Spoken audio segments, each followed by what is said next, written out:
নমস্কার বন্ধুরা, আমার চ্যানেলে আপনাদের সবাইকে স্বাগত। আজ আমি আপনাদের সাথে শেয়ার করব অনুষ্ঠান বাড়ি স্টাইলে দই কাতলা রেসিপি। দই কাতলা বানানোর জন্য এখানে আমি নিয়েছি 7 পিস কাতলা মাছ। মাছের মধ্যে নুন আর অল্প হলুদ মাখিয়ে 5 মিনিট রেখে দেব।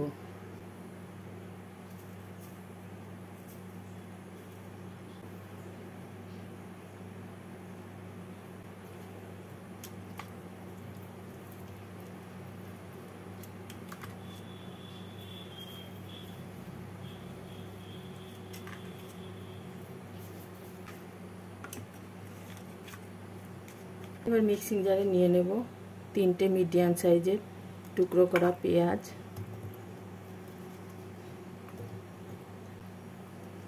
নিচ্ছি কয়েকটা কাঁচা লঙ্কা।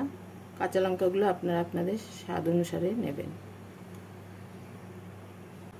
আর নিচ্ছি 2 ইঞ্চি আদা, অল্প জল দিয়ে মিহি করে বেটে নেব।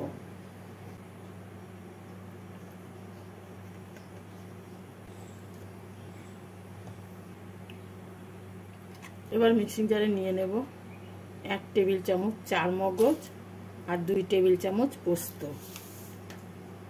চারমগজ আর পোস্তটাকে মিহি করে বেটে নিচ্ছি।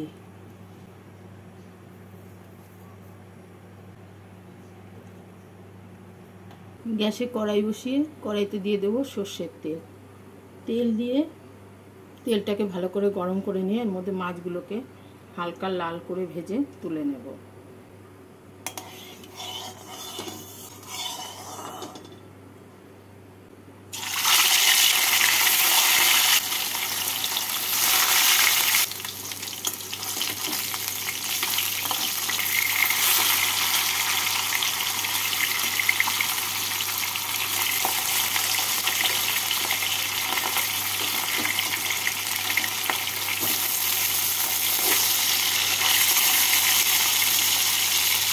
মাছগুলো ভাজা হয়ে গেছে, তুলে রাখছি।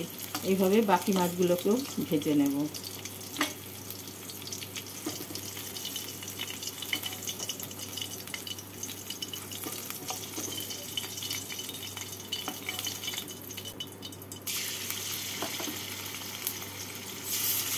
মাছগুলোকে ভেজে তুলে নেওয়ার পর যে তেলটা আছে সেই তেলের মধ্যে আমি দিয়ে দিচ্ছি আরও 1 টেবিল চামচ মতো সর্ষের তেল।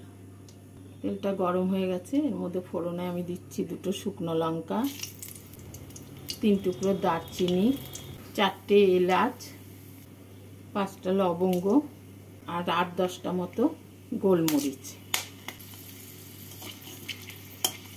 ফোড়নটা হয়ে গেছে, এবার এর মধ্যে আমি দিয়ে দেব পেঁয়াজ, আদা আর কাঁচা লঙ্কা বাটা।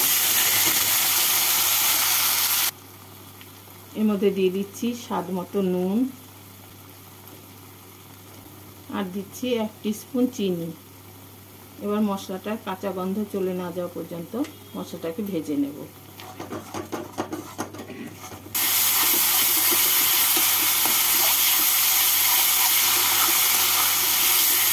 মশলার কাঁচা গন্ধটা চলে গেছে, এবার এর মধ্যে আমি দিয়ে দিচ্ছি চারমগজ আর পোস্ত বাটা।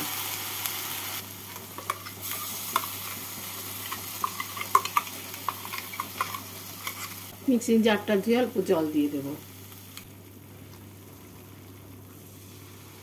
এবার এই মশলার সাথে চারমগজ আর পোস্ত বাটাটাকে নাড়াচাড়া করে নেব।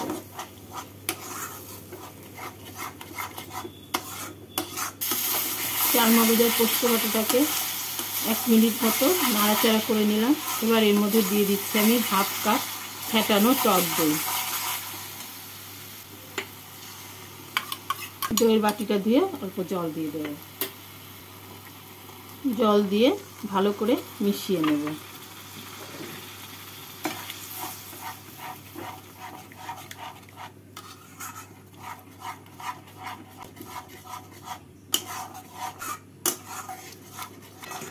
দইটাকে ভালো করে মিশিয়ে নিলাম। এবার এর মধ্যে আমি দিয়ে দিচ্ছি 1 কাপ জল। জল দিয়ে নাড়াচাড়া করে ঢাকা দিয়ে ফুটিয়ে নেব।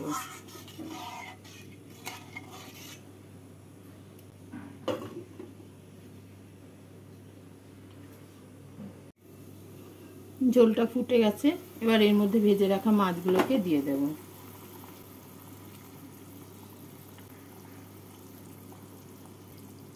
মাছগুলোকে দিয়ে আবারও ঢাকা দিয়ে 2 মিনিট ফুটিয়ে নেব।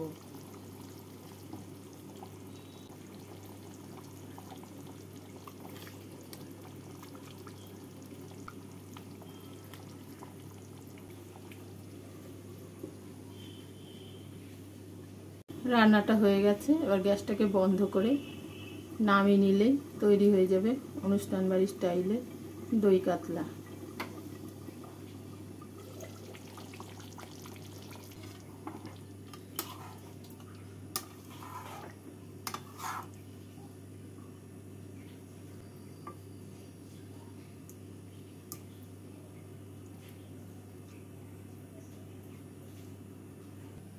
এইভাবে দই কাতলা বানিয়ে আপনারা ভাত, পোলাও, ফ্রাইড রাইসের সাথে খেয়ে দেখতে পারেন।